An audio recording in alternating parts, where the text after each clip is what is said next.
Hi, and welcome back to my channel.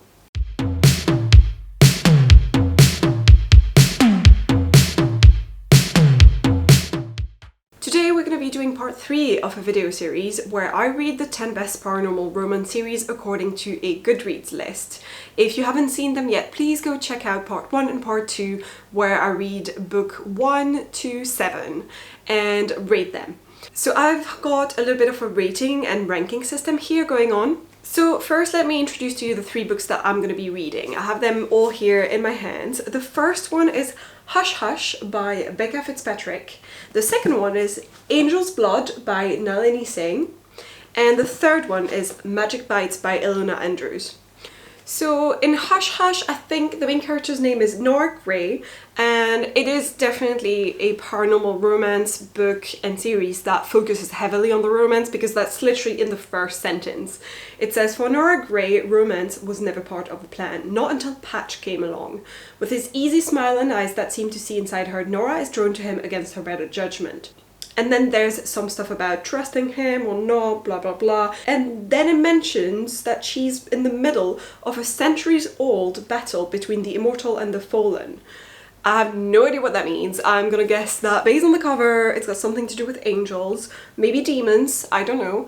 I'm literally gonna go in with this book completely blind because I've never actually heard of this before. I do remember seeing this cover, I think, on a thumbnail of something, of someone who was talking about rip-offs of Twilight. So I guess this may have something to do with Twilight, as in it's similar in potentially that there's a love triangle, potentially there's vampires, I don't know, or like is it basically Twilight but instead of being vampires they're angels? Very possible. We'll see when I dive into it. Maybe I'm actually gonna enjoy it. So the second one that I'll be reading is Angel's Blood by Nalini Singh, and this one says a guild hunter novel. It also has these little ratings at the back, I don't know if you can see. So apparently it's mainly romantic and sexy, which tells me there's probably going to be smut in this, but it's also gothic, action-packed and funny. Ooh, okay, so we're back with vampires here in this one. Vampire hunter Elena Devereaux knows she's the best, but she doesn't know if she's good enough for this job. Hired by the dangerously beautiful Archangel Raphael, a being so lethal that no mortal wants his attention, only one thing is clear: failure is not an option, even if the task has been set is impossible. And then there's more, but you know, I feel like that's enough. So apparently she's a vampire hunter and some archangel, Raphael, hired her to kill a vamp, I guess?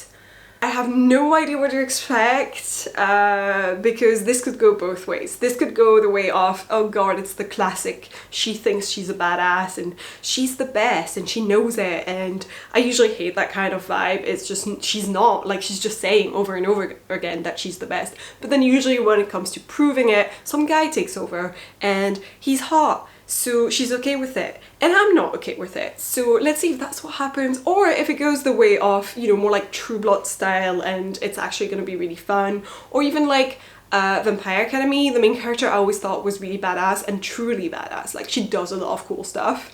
So maybe it could go that way. Let's see what happens. So the third book on that list is Magic Bites by Ilona Andrews, and it says it's a Kate Daniels novel. So this one also has these little rankings. Let me show you. It says it's mainly action-packed and sexy, so I'm gonna guess it's also more like new adult vibes. There's a little bit of sex, but it's also gothic, romantic and funny.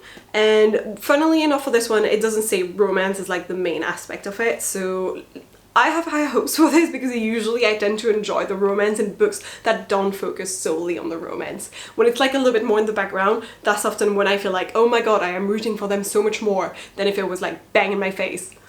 It seems that this book is about a woman, Kate Daniels, who is in a world where we've had magic for a little while and no technology was working anymore, and then magic disappeared, technology started again, but loads of paranormal issues started, you know, happening because there were leftovers from that magic surge. And she is a mercenary whose job is mainly to take care of these problems and kind of like make them go away. But there are 2 factions in Atlanta where she lives and where this happened. One which is the Masters of the Dead, they're necromancers who can control vampires, and the other is called the Pack, and they're a paramilitary clan of shape changers. So it seems to me like it's gonna be more investigative, and there's going to be like some murders and killings that she's going to have to investigate and figure out what happened, and potentially a little bit of romance and sexy time along the way, which sounds very much more up my alley and much more similar to things I've liked in the past, such as the True Blood books, which is the Sookie Stackhouse series, and I think it was Bloodbound, the ones with the werewolf girl. She's a coyote, I think. Whatever, those ones were very similar in nature as well, and I think potentially this is going to be similar to that. Okay, so as per usual with this series, I'm going to be ranking my books according to 4 questions. They're my overall score system. The first question I've got is, did I overall enjoy this book? It's just about, did I have fun reading it? Did I want to put it down? Did I DNF it? Did I finish it? Was it fun?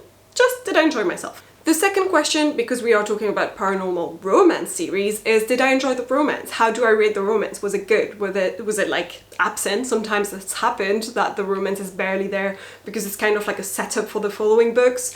Or was it, you know, just cringy and annoying? All of that. How do I feel about the romance? That's question number 2. Then question number 3, because we are talking about series, and this list only comprises of the first book in each series, but they're meant to represent the overall series. And I think in order to determine whether I agree with the list, I should also ask myself, do I want to read the next book in the series? Because it can't be just the first book that's gotta be good. Does the first book make me want to read the next one? Or sometimes you have a series that's overall really good, but the first book is very crappy. I think a lot of people feel that way about City of Bones. But the third question is therefore, do I want to read the next book in the series or the overall series in general based on that first book? And finally, number 4, not so much a question, but just to finish that ranking, how do I feel about the actual Goodreads list? Do I agree with the ranking in it, or am I changing it because I completely disagree with, you know, this book should not be in the first spot, it should be in the last, or this book should not even be in the 1 to 10 books? Do I agree with the Goodreads list ranking? Do I feel like each book is in its rightful spot? So 1 to 10, do I think that the first book in there should stay at the number 1 spot, or should it be at the number 10 spot? I've already done this for the first 7 books, of course, in video 1 and 2 of this series, but I think at the end of this video I'm going to do an overall ranking of all the books and try and remember everything I said about the first 7 ones. I hope you enjoyed this video. While you're watching it, if you're enjoying yourself, please consider subscribing. This really helps me. Also, do comment on anything that you want to chat to me about, because I really do respond. Leave a like, all that, and I will see you guys once I start reading them. Okay, so I have now started reading Hush Hush by Becca Fitzpatrick, and I am 90 pages in, so just this much. It's not that much, but it's enough to tell you my thoughts so far, which are not positive whatsoever. This is a really badly written, terrible romance. Like, I hate it. I hate everything about it. I was trying to think of a way to be diplomatic about it. I was like, fuck it, no, I'm having a bad time reading this. I would start to preface this, you know, small review of the first 100 pages by saying that it is fast. It's a fast read, and I think maybe just because it's very simplistic in the way it's written. There's no big words or prose or whatever, and it makes it easy and flowy, I guess. So it's got that for it. It's pretty fast to read. But what it doesn't have for it is a good romance or a good plot or a good anything, really. At the moment I have a lot of complaints about it. The first one being that the main male interest, his name is Patch, and that's a ridiculous name. That's all I can say. I don't know if it's his real name, it's probably a nickname, but it's a terrible nickname. Like, it's dumb. I don't like it. Let me go in order. So the very first chapter that you read is a prologue, and it happens in France, in Loire somewhere, and we're following very briefly this guy who is a duke. He's a duke of some place called Langeais, and his name is Chauncey, and that already pissed me off because that is not a French name, and there's no indication that he's like half English or whatever. If anything, the guy first tells him, you're half angel, like your father was not the duke, he was a Nephilim, like an angel, and you're now a Nephilim or something. But his name is Chauncey, and Chauncey is an English name, it is not a French name. Why did she name him Chauncey? I don't understand. I've never ever seen in history or literature or in real life a French name that was Chauncey. So that pissed me off to start with. Then we follow Nora, our main character, Nora Gray, and I can already tell you she's a bit of a Mary Sue because she listens to Baroque and she plays the cello. Yes, she's not like other girls, you see. But she goes to school like the other girls, like normal girls, and she meets this guy who is a transfer student, and he tells her to call him Patch, which is ridiculous. And they have to become biology partners, which already bothered me because the biology lesson is crazy. First of all, I don't know if this is accurate, and this might be, so I'm so sorry if I'm getting this wrong, but in European countries, biology is a science, so it's given by science teachers who have a science degree, not by a gym coach who has a degree usually in physical education, but not a degree in biology. So I'm very confused by this. Maybe the teacher in question has, you know, both, although he doesn't seem to. But yeah, that confused me to start with. The gym coach is the one who is giving the lesson in biology, and the first lesson, yeah, it was weird. He was like, yeah, you gotta change partners, so he changes the seating charts, and she can't sit next to her best friend anymore, and she has to sit next to the transfer student. And he asks everyone, with their new partners, he asks everyone to get to know each other and write down everything that they've learned about each other, because that's detective work, sleuthing, which will lead to biology somehow, and sex education, because that's their lesson, sex education. The fact that I'm 100 pages in and the only lesson she's ever had so far is sex ed is kind of, what? Like, I don't understand what's going on. This feels like it was written as a Wattpad fiction. That's, you know, the epitome for me of fanfictions and Wattpad fiction. This is the book. The way she describes Patch when she first talked to him is as this emo, gloomy, doesn't talk to anyone else type of kid, which when I tried to describe this to my partner, he was like, isn't that Twilight? So yes, I do agree with a lot of people who have reviewed this book saying that it was basically a rip-off of Twilight. Not that I know anything else yet about, you know, the angel stuff or anything, but so far as like the descriptions of the two main guys, because there's a second guy that comes in at some point, goes, yeah, there is a little bit of a love triangle that sounds very similar. The only thing is, next to this, Twilight is a fucking grandiose piece of literature and deserves to get the Booker Prize. So yeah, this is that bad. It basically, the way she describes Patch as well sounds very much like the guy who is super creepy and talks to her like crap and provokes her non-stop. He keeps saying stuff that is so provoking and honestly disturbing and annoying, and I would just want to punch the guy. And yeah, I don't understand how that's attractive. I don't get it. Like, she's attracted to this guy who talks to her like shit, treats her like shit, makes her feel awful, and she's attracted to that, and I don't get it. And it's this whole like bad boy vibe that I'm not following. Whatever. The second lesson that she has in sex ed, again next to the sim guy, the teacher asks them, what attracts you in a mate? And I was just like, oh my god, does this woman know what school is like? Has she ever been to school? Because none of the school stuff sounds realistic. I don't know if you guys in America have 5 hours per week of biology, but which is all, by the way, sex education apparently, but we didn't. Like, I think the heavy science options may have had more, but in the normal science option, it was pretty much, I think, 2 hours bio, 2 hours chemistry, and 2 hours physics. And she's getting, in this book, so far, at least 1 hour per day of biology, which is just about sex ed so far, and I find this very strange. And then, at some point, she talks to the other new guy, who is in her class for physical education. Fine, I don't know, I think some schools like mix up boys and girls, mine didn't, but times have changed maybe as well, I don't know. But yeah, so she's talking to this guy and he's like, yeah, I was in a private school before and I never had PE for like the 4 years I was there. So now the teachers are trying to figure out how to fit in 4 years that are missing of PE. And I'm just like, it's not a knowledge topic. You don't need to catch up. You just need to be physical. Like, you just need to be fit and be able to do the things. That's all. You're not gonna fit in 4 years that you missed of PE. What are they gonna do? Like, question you on how to play volleyball? I am so confused by this. I'm just like, this doesn't sound realistic at all. And maybe I'm wrong. Maybe in American schools it is, but from the movies and TV shows I've watched, it didn't seem that way either, so I'm a little bit confused. But, you know, maybe I'm wrong. Again, and I apologise if that's the case. Then there's the topic of her best friend. So from the very beginning, Nora describes her very best friend as being this girl called V, and the way that she describes their friendship is basically she's her soulmate, like they know each other so well. Except that two things. The first one is that there's a bit of fat shaming going around that I think maybe for the 2010s was actually considered normal but isn't okay.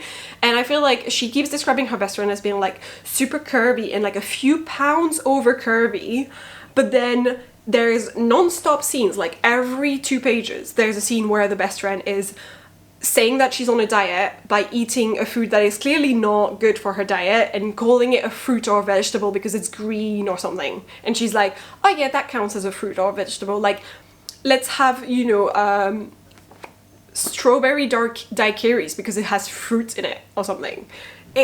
I was like, okay, that's just weird. And the fact that it's constantly there made me really think about it, while if it was a little bit more subtle, I probably wouldn't have noticed it. But she keeps on saying, and then V goes this and eats my crisps or does this or that, and every single time she does it feels a little bit like fat shaming, because it's like, oh, clearly she's not following her diet, which is why she's so curvy.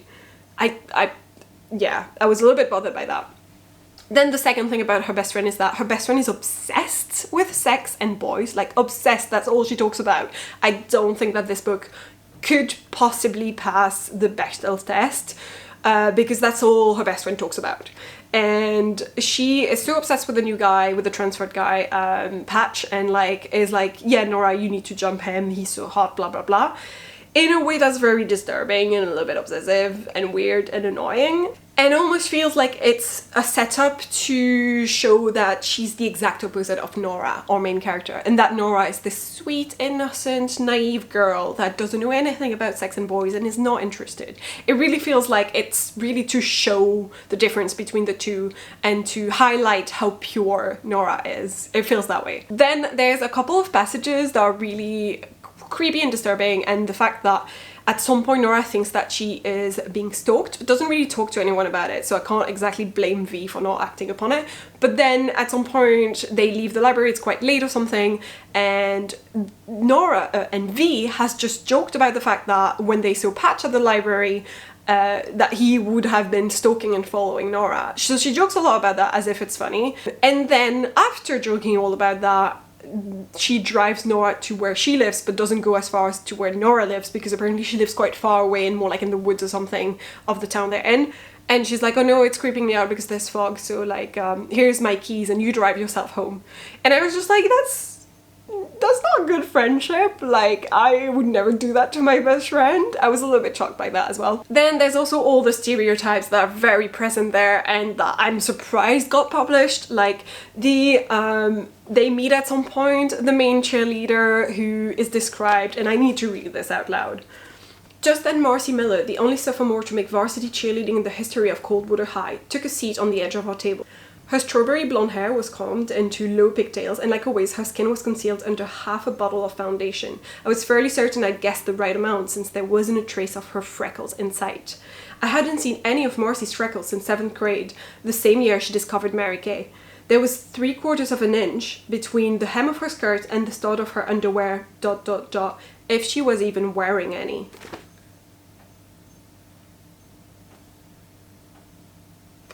What? Yeah, no, bad, terrible writing, cliche, don't like it. Then there's another passage where Patch, who has been really borderline creepy this entire time, wipes like her lips with his thumb or something, and wipes some lip gloss off it and goes, "You would look better without it." You're telling me you're attracted by this guy? The guy who's gonna judge you for wearing lip gloss? No, just no. I think that's everything that has annoyed me so far. Well, I mean, there's obviously more details about it, but you know, that's the grand lines of it, and I'm gonna stop talking because I have only said bad things about this book so far. But do you know what? I'm gonna continue on reading. I'm not gonna DNF it. And maybe like halfway through, I'll decide whether I can survive this or if I need to DNF it, or, you know.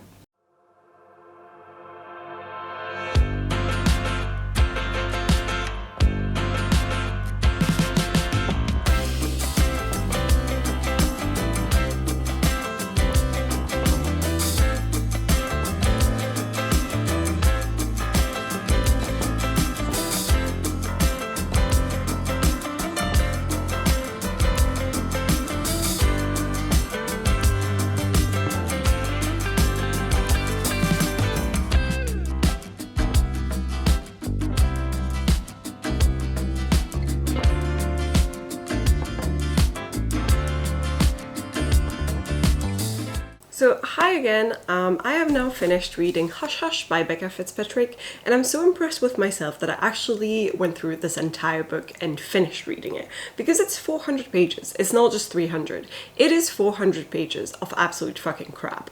I think my thoughts can kind of be summarized into 3 things about this book. The first one is the relationship itself is absolutely awful, and the guy, the main character guy, is really just a stalker and fucking scary. And honestly, if this wasn't, you know, a paranormal romance, and I didn't know from the very beginning this is a young adult romance, I would think, am I reading a thriller? Is she gonna die? Is he gonna kill her? And it would be believable. That's the scary thing about that.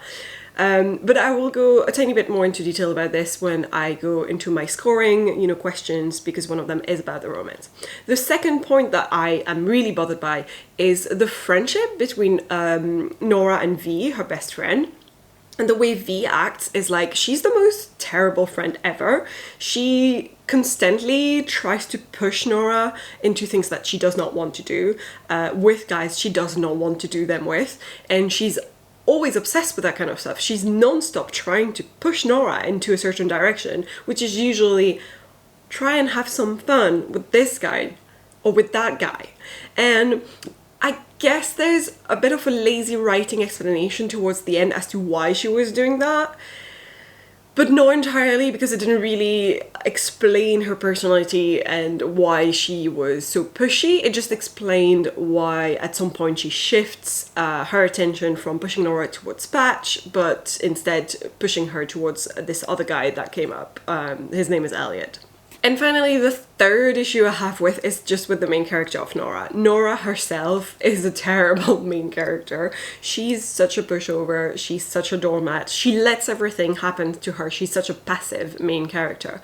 But in a way that's just really frustrating, because it makes you want to scream at the book every time she makes a dumbass decision. Like at some point she's looking for her friend in Portland, and she's like walking alone in the evening next to a really dodgy area, and this bag lady or whatever comes up to her, and first of all, who is scared of a bag lady? I don't understand. Like, Nora, you're a young teenager who does PE at school, who's in the prime of your youth. You can take her, it's fine, and you can probably run faster than her as well if you don't want to take her. Why are you scared of her?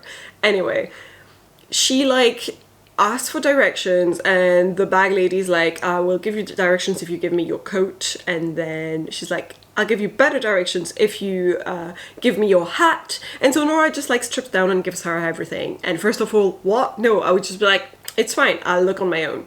And second, she leaves her phone in the pocket of her coat when she gives it to the bag lady. And I'm just like, this is why do you not think about that?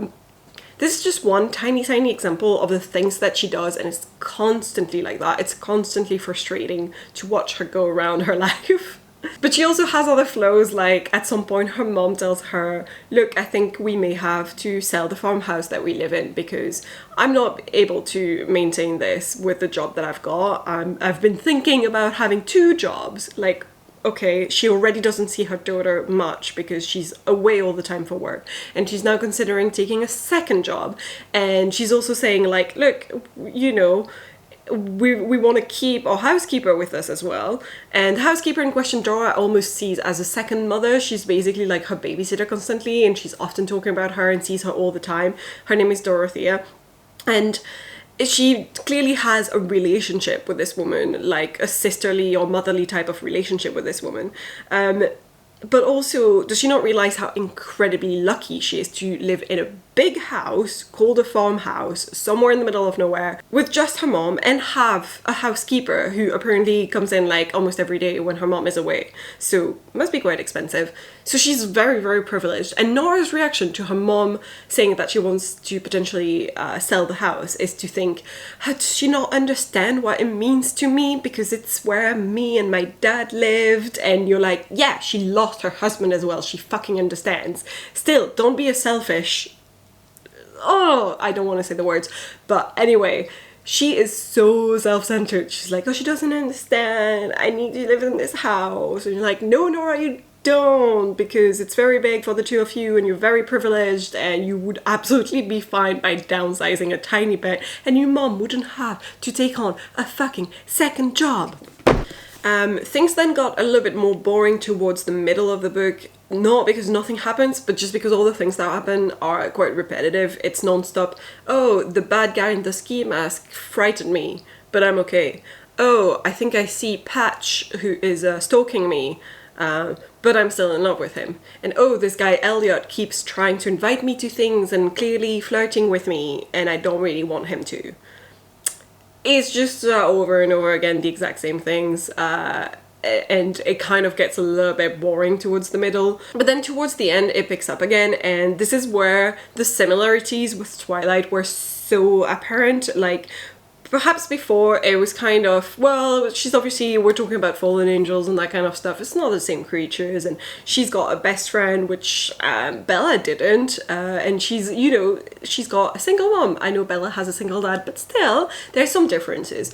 And then when you get into some of the scenes towards the ending, first of all, she starts researching online the whole fallen angel things when she starts suspecting that Patch is one, and it is so similar to that scene of Bella like going on, did she go on Google or did she use some dumb like other thing like Bing or something, I don't know, but when she's like googling vampires, and it's exactly that. And then there's another scene in a parking lot where she confronts Patch, and the vibe of that scene, I can't even remember the exact sentences in there, but it really made me think of the scene where Bella tells Edward that she knows what he is, and he's like, say it, you know.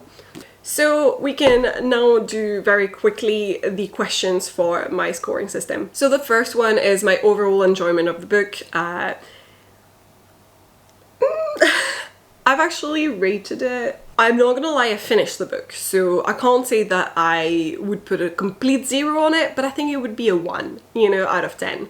So my enjoyment of the book was very, very low, but somehow I wasn't bored. Things happened, so I continuously read it. I could have just DNF'd it, and I didn't DNF it, so I don't want to give it a complete 0, but it's very, very low and very close to 0. Second, the romance. I've already said so, and I think a lot of people have said so on Goodreads in their reviews. I think what bothered me the most about the relationship between Nora and Patch is that it's completely unequal. Patch constantly knows things that Nora doesn't, and keeps them to himself, and uses it as bait as well, and as leverage, because at some point he tells her like, I'll tell you this or that if you let me kiss you, or something like that. It's very similar to that kind of stuff. So he's constantly using it against her, and it's very stalkerish. He does stalk her, like he follows her around, he forces himself into her life.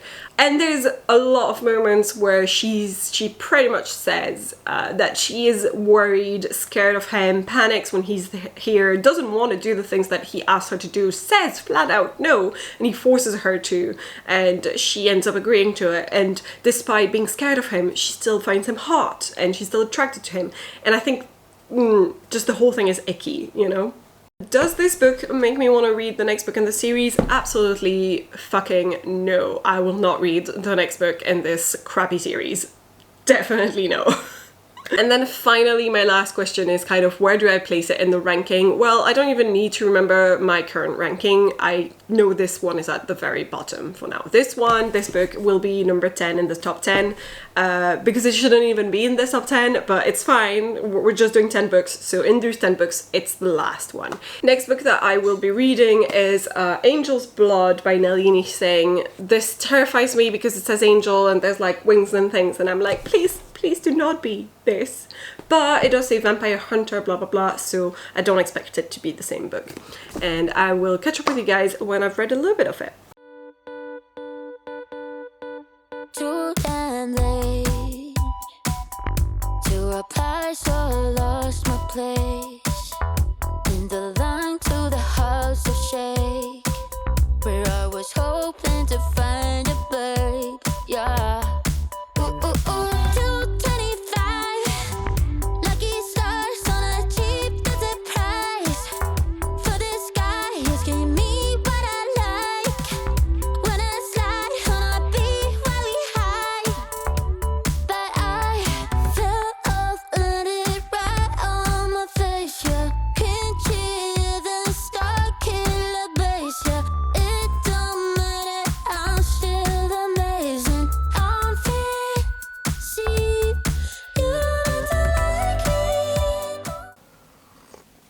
It is now Sunday morning. It has snowed a little bit in London and I'm super excited about the snow, but it's already transforming into sleet now, so I'm very sad because I wanted proper snow and I wanted to stick and I wanted like a proper like layer of snow so that I can go play outside because I am a child. Anyway, I have now started reading Angel's Blood by Nalini Singh and I have reached page 93, I believe, so like pretty much 100, but you know, just I wanted to stop at the beginning of a chapter. So far, I actually am enjoying this one and I'm very happy after reading Hush Hush and how much I hated that. And then after Hush Hush, I started reading another book just for regular vlog or like regular reading, and I ended up DNFing it because I was not connecting to the characters. So I'm happy to finally be reading something that I think I'm gonna finish and that I think I'm gonna enjoy.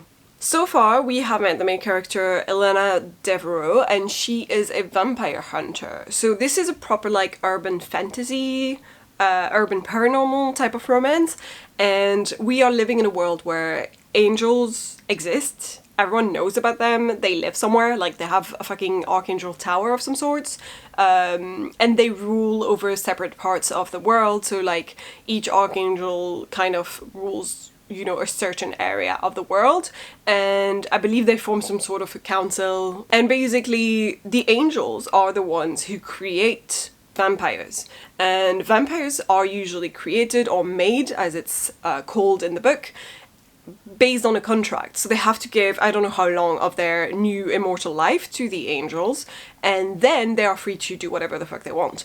And they do have a lot of the cliches that you have in vampires, which is like they become hotter, and if they were overweight they lose their weight, and if they had bad skin they get good skin, you know, like that kind of stuff.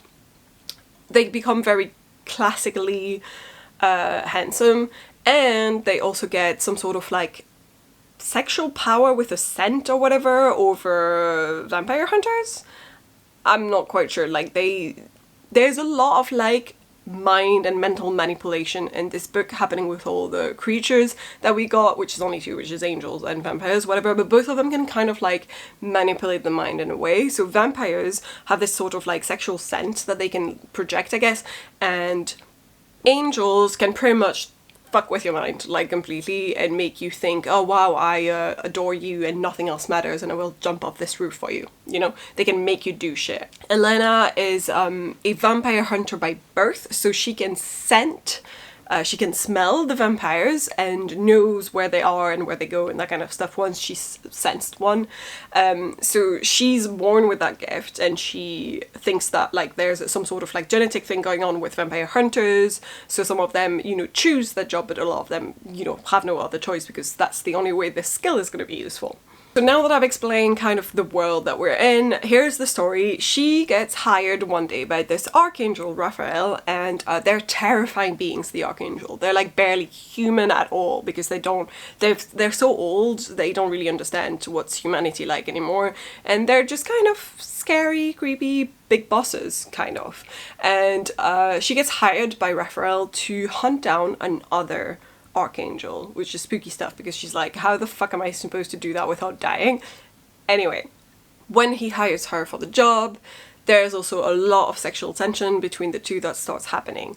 It is telling me that this book is definitely gonna have some smut, and to be fair, like, it kind of said at the back. It said like sexy with a big tick. So this is my expectations of this book. The way that the romance is so far, it's not that bad. There is like a few moments where it's a little bit toxic and worrying because clearly Elena has big issues with being mind manipulated, even though she also clearly really wants the guy because he is really, really hot. But Raphael is, you know, trying not to mind manipulate her into it, and I guess there's a little bit of weird conflict going on within his own mind, I think. Which is interesting and makes it better, I think, so far than Hush Hush, which was pure unbalanced relationship. In this one, at least, you get the benefit of the doubt for the guy because he doesn't want to be doing that. And it's clear that I think he's quite smitten by Elena. It's not completely on an unequal footing. And I think the reason why, and the way this book did it, is doing it okay so far, is because you get his point of view every now and then. It's like, it's very small, you get like maybe 2 paragraphs, like a half a chapter or whatever, but you do get his point of view every now and then, and I think that really helps with the, yeah, he's not a complete creep vibes, and makes it easier to accept that the sexy moments are sexy. So we'll see what happens next, but I have hopes that it's not gonna completely devolve into, wow, she just wants to date a serial killer, pretty much. I also feel like so far it's well written, like the writing is quite smooth and interesting and just makes you wanna know what's gonna happen next. I would say so far I do like the main character. I think she's pretty cool and badass. I had small worries that it wouldn't be the case because very often in these 2010 books, when it's described as like vampire hunter, Elena Devereux knows she's the best, but she doesn't know if she's good enough for this job. Like, if you have that kind of description, I'm worried I'm gonna get like a character who's non-stop told to us as being the best, but never shown to us as being the best. And so far, she does seem to be pretty fucking good at her job, and I like that. I like that we're actually shown this. So, enjoying this. Definitely want to read more, know what's gonna happen, and I think it's gonna be overall a fun ride, so... And I will let you guys know once I've finished it.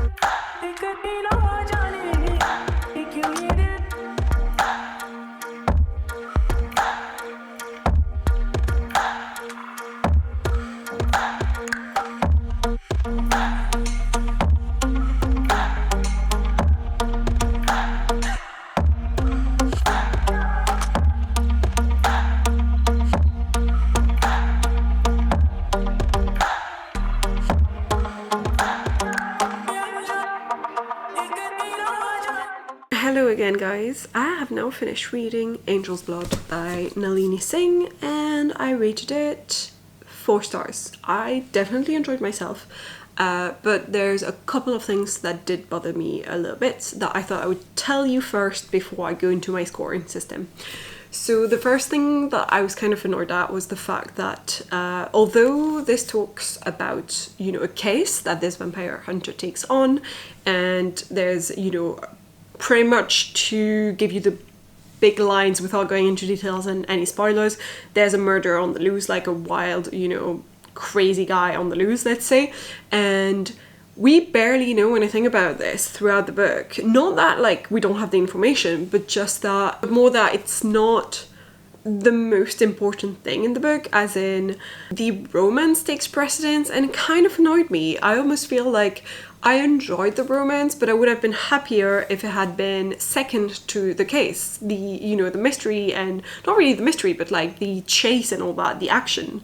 And it just wasn't. It was the other way around, and I think is just more my type. Books that are focused more on the action side of it, the story, the plot, the intrigue, blah blah blah, and then the romance, and the romance comes second, and the romance is great because it's like supportive of the story. But here it felt like it was the other way around, and because this book is almost 350 pages, it felt like we had maybe 100 pages tops about the case, which I don't think is a lot compared to the rest in terms of like percentages. The other thing that did bother me is that maybe this is because it's a product of its time, and a lot of these books, aka pretty much all of these books, were written around 2010, which was, you know, the prime time to be a paranormal romance writer, apparently. And during that time, I guess maybe it was okay, but it kind of bothers me how many guys in this book our main character meets who are trying desperately to get in her pants. And yeah, it was just a lot. It was just a lot. Like, I don't mind it if maybe there's a couple, maximum 3 guys who, you know, are like, yeah, she's hot, I want to get her in her pants. Or maybe like you want to drive a point, give me like one little jab in one conversation or whatever, and that's it. I don't need it to be every single interaction she has with men. Even like the guy who's her friend, and clearly he's in a relationship with someone else, he doesn't actually want to get in her pants, it's like a joke, but the joke is still there, the joke is still present, and the first time we meet him, he's fake trying to get in her pants, and I was just like, is this truly necessary? It was just a little bit annoying. I did love the main character. I really enjoyed reading from her point of view, and I loved the fact that we got the POV of the main male guy, and therefore we'd had a lot of the explanations as to why he did certain things, the way he slowly, you know, fell for her and all that kind of stuff, and I really enjoyed that because there's nothing I love more than a guy pining after a girl in romance. And I thought for a second this book was going to be more like Hush Hush, where the guy has, you know, the upper ground or whatever, and is just, he has all the power and he's using it and he's being a dick about it. And he kind of is, but actually it's an equal, you know, relationship where she does the same to him, and we know this because we have his POV, and therefore it feels way more balanced, but also because he reacts certain ways and he lets her know every now and then that she also holds a little bit of power over him. So the first question I have on my scoring system is, did I enjoy this book? And the answer is yes. I rated it 4 stars. I had a lot of fun reading it, and I read it really fast because I really wanted to know what was happening next. So points for this. It really like made me want to read it super quickly, and I ended up reading it in 2 days. The second question being, how do I feel about the romance? The romance itself, I did enjoy. It's not my favorite of all the romances I have read, but I did think that the POV from Raphael was kind of fun to read from as well, and just getting to know his character a little bit more. And just overall, I thought it was sexy, but they didn't take it too far too fast either. It was good. I enjoyed it. It wasn't the, you know, the top one that I've got in my head, but it was also something that I did enjoy and did find sexy, which isn't always the case at all. Then the third point is, do I want to read the next book in the series? I think so, but not immediately. I think I need a break from this universe, but I did enjoy it, and the ending definitely made me want to know what was going to happen next. And the author did a really good job of weaving in some information about who's going to be on next big bad, if that makes sense. And the ending, what happens with Elena, also really made me want to know how she's gonna handle her new situation. Without giving any spoilers, there is a new situation with her towards the end of the book that leaves a lot of questions, but mostly just curiosity, not as in unanswered things that you're like, oh, this book did not close in everything, but more as in, oh my god, I want to know how she's gonna handle this now, because this was clearly, you know, a hint as to what's gonna come next. And then finally, where do I put it in my ranking? Yeah, I think to me it's right above Dark Fever. I think I enjoyed the main character more than the one in Dark Fever, and some of the stuff that was in Dark Fever was a little bit more problematic, but both of them feel very similar and seem to have similar issues as well. So I think they're kind of on the same standing. I would put it right above, so right below Dark Lover. Which leaves me only one book left to read, and then we're done with this series, and it is Magic Bites by Ilona Andrews. This one obviously has more to do with magic than I think it does with vampires and all that. But I think from the summary of it, when I filmed my introduction, it sounded quite fun as well. So I do have hopes that I'm gonna enjoy this one, and I don't think it will be last, because to me Hush Hush is still the worst of the worst. So yeah, I think I'm excited to get into the last book for this little series and to conclude this video very soon.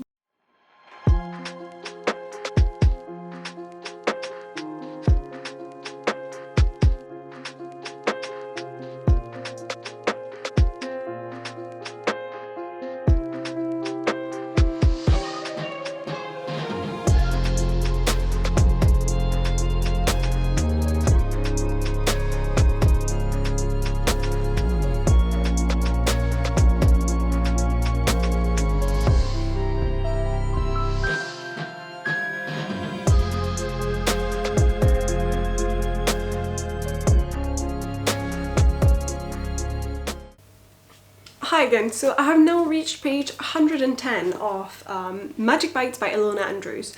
And actually I realized, because I was looking it up while I was reading the book, that this is a team, a husband and wife team, and I thought it was a woman, a single person, and then realized, oh wait, no, it's a husband and wife. That's quite cool.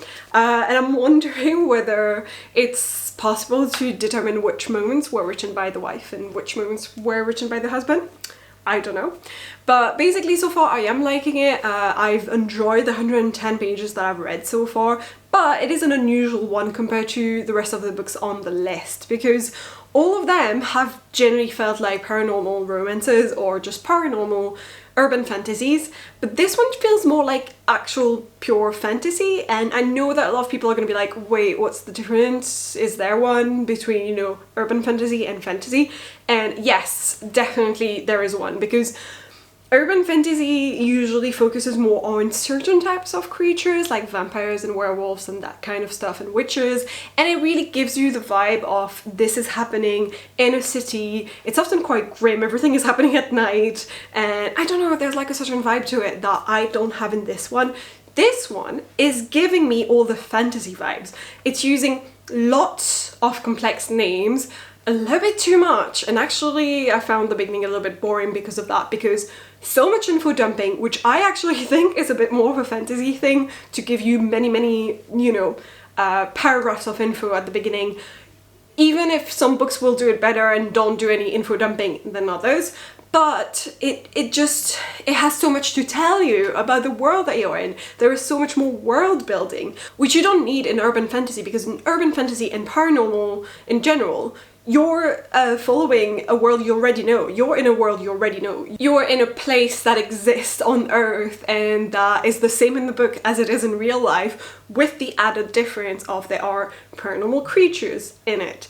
But in this book, everything feels different, and the summary on the back says something along the lines of magic just suddenly appeared in Atlanta, and since then guns fail to fire, cars refuse to start, and monsters have appeared. But then technology returns, the magic fades, and it leaves all kinds of paranormal problems in its wake, which, first of all, is not explained at the beginning of the book. It's only explained on the back. And then you kind of have to know this because you read the back. Otherwise, you would not know that that is the case. I thought that was really strange. It's almost like, am I missing a prequel to this? I don't know. But basically, I think this book falls a lot more under the fantasy category than the paranormal or urban fantasy category, because although it says this is happening in Atlanta and it just changed slightly because magic happened, there's no indication whatsoever that we are in our normal world, in a city that I would recognize as real on Earth. It feels like this could just be happening on a different planet and it wouldn't change that much. And I think that's why I'm a little bit confused as to why it's on the list, because I just feel like it's miscategorized. But I did find the beginning a little bit boring, and I think probably because it's more of a fantasy than a paranormal book, because I don't love fantasies. I think there's so much lore to learn and understand, and so much world building, and that's exactly what this book does. We follow Kate Daniels, who's this mercenary or merc who works to, I guess, catch, again, the bad guys once, you know, these paranormal creatures that have appeared after the magic surge have been left, you know, behind and are creating chaos or whatever. So her job is to take care of that, but she's like a freelancer. But there's also a whole guild that, you know, of the Order, I think it's called the Order, which is just so typical, that takes care of these things as well in a much more official manner and much more like, they're basically magic cops. But they have a lot of like ranks into it, like they have knights and a crusader and that kind of stuff, and all of the names and determinations and all of that make me think fantasy, which is so different from the rest of the books on this list. So as we follow Kate, we learn that her guardian, aka a guy who used to be pretty high up in the guild or order or whatever, has just died and been murdered, and so she decides to go to the Order and says, I want to investigate his death because I was super close to the guy and he was basically less like a second dad to me or whatever. And they accept her help, so she kind of gets involved a little bit more into this Order thing, even though we learned that she didn't ever want to be tied to it, because although you get a lot of protection and more doors open thanks to it, you also have to follow certain rules and hierarchy and all of that kind of stuff that she doesn't want to be tied to. So we follow her in her investigation, and there's a few factions in town, including the Masters of the Dead, that are basically necromancer type of guys who can drive vampires, so they're kind of like in their bodies, I think, and kind of like drive them and talk through them or something. And then you have like shapeshifters type of things, and what she calls like shape changers, I think, and you have wares in general, like werewolves, bears, panthers, whatever, everything.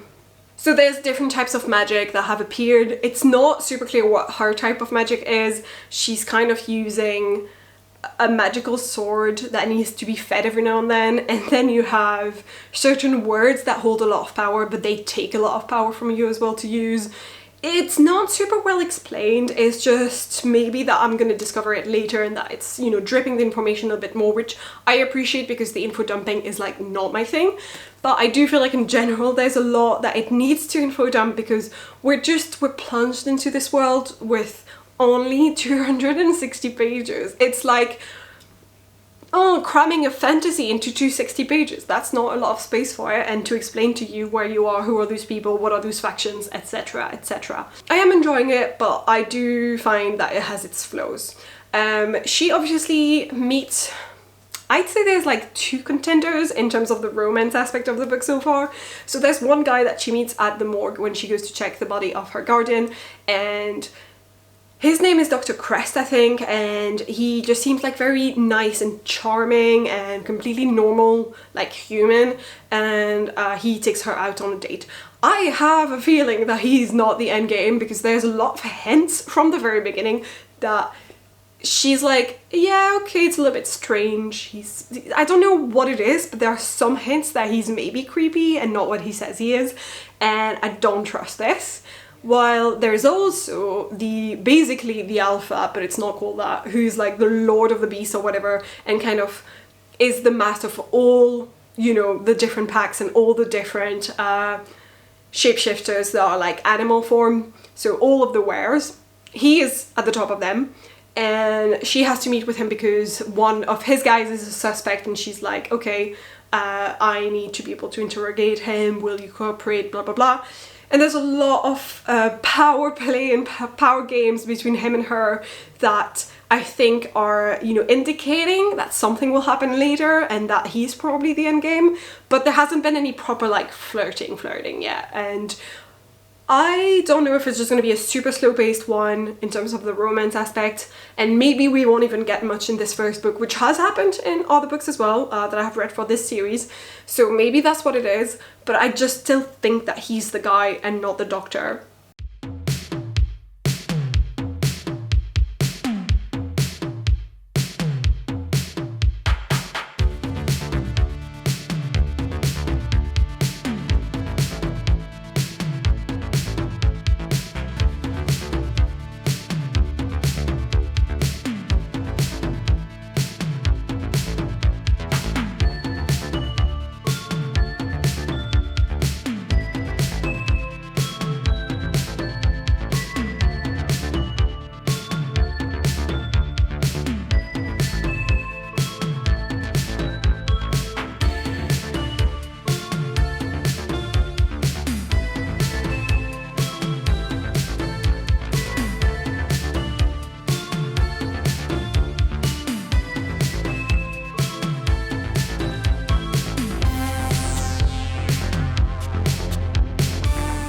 So last night I finished Magic Bites by Ilona Andrews, and what a ride.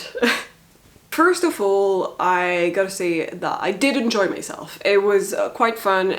The main character is really fun to read from. I really enjoy her point of view. I think she's quite badass, but an actual badass. And the dialogues were really fun and clever and very snappy, and there's a lot of good humor in there, so I really enjoyed the dialogues overall and a lot of the characters' interactions in general. Just to say some of the bad stuff, there was a scene that really bothered me, like really bothered me. Nothing that's offensive actually, but just the way that it was handled. I had to go back and reread the beginning of the chapter to try and figure out, did I misread something? Basically, without going into details because it's quite towards the end and I don't want to give you spoilers. So at some point, Kate and Curran and a bunch of other people, whoever, you know, is like in their gang of people that is accompanying them for the big fight, seem to be in the big fight and, you know, get rid of who looks to be the main villain. But it's quite, you know, it's a little bit too early on to be the end of the book, and you know this as the reader because you have quite a few pages still to read. So you're like, clearly that's not the endgame bad guy, that's not the big boss, that's just like an underling. And Kate obviously realizes this as well and says she has a hunch that it's not over, and Curran is kind of like, oh, you clearly have like a need for glory because everyone was paying attention to you during this case and now no one's going to pay attention to you anymore. And it's like, first of all, don't be a dick, clearly that's not the case. If anything, it sounds to me like Kate is trying to lay low as much as possible because she has some dodgy past thing that she doesn't want people to know. But then they go their separate ways. Kate goes back home, and in her garden there's a gift from none other than the big bad guy. It's very clear. I'm not going to say what it is or any, you know, hint whatsoever. But when she gets that gift, it's extremely clear to everyone concerned that the bad guy has not been defeated yet and that they still need to figure out who it is. So Curran is the one who says, I think it's this person. And Kate is like, oh really? Well, I guess it makes sense. So she goes along with it. And other people in the group, everyone else goes along with it. They go to accuse said person, but are like, we just need to test this. And when it turns out it is not said person, Curran turns on Kate and everyone else turns on Kate like she's a big fat idiot, and they're all like, oh, he actually says like, remind me to never trust you next time you have a hunch. And it's like, I'm sorry, did everyone else forget that there's clear proof the bad guy is still out there, so she's not wrong about that, and that you were the one who accused that person, not her. She just went along with it because she was like, I guess it makes sense, but you're the one who did. And then you're fucking mad at her and refuse to talk to her, and everyone treats her like she's a fucking pariah because they're the ones who came up with this idea and she just went along with it. I'm sorry, what? I'm speechless because I read this and I was like, let me reread the beginning of this. Did I get this wrong? Did she suggest it? No, she didn't. She fucking didn't. They suggested it. What kind of fucked up thing is this? I'm just still so shocked. I'm like, there's no way I want to read the next book because of that. Like, I'm sorry, but this has just ruined the entire book and series for me. The fact that he gets away with it. Like everyone else gets away with that fucked up accusation. Apart from that, I guess I'm just gonna go straight to my scoring system because there's not that much else to say than what I've already said about this book. The first question was, did I enjoy myself reading it? Yes, I did. It was quite fast. I do think that it was well written, but I wouldn't put it as like the highest enjoyment. It was like above average, you know?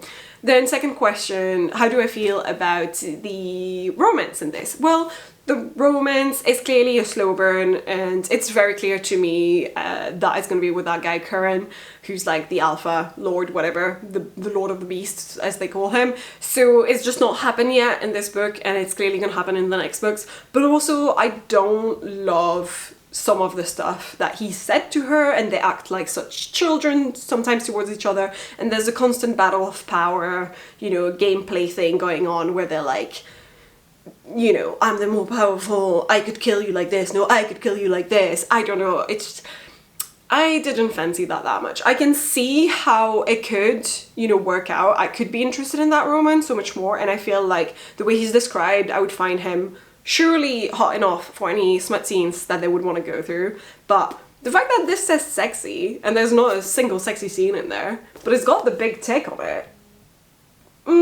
that let me down a little bit. My next question is, did I want to read the next book in the series?